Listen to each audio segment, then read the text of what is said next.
بھارت نے بدھ کے روز امن کی ثقافت سے متعلق قرارداد کی خلاف ورزی کرنے پر پاکستان کو طعنہ دیا، کیونکہ سکھ کے مقدس مقام کرتارپور صاحب گرودوارا کے انتظام کو غیر سکھ باڈی کے انتظامی کنٹرول میں غیر منطقی طور پر منتقل کیا گیا ہے۔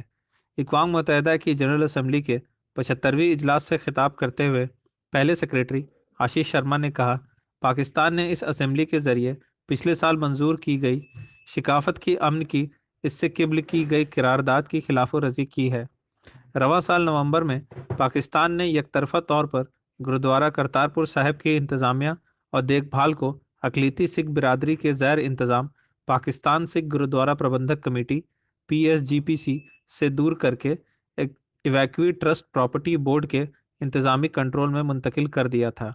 اس کے جواب میں بھارت نے پاکستان ہائی کمیشن کے انچارج ڈی افیئر CDA کو طلب کیا تھا اور اسلام آباد کے یک طرفہ فیصلے پر اپنا سخت احتجاج درج کیا تھا۔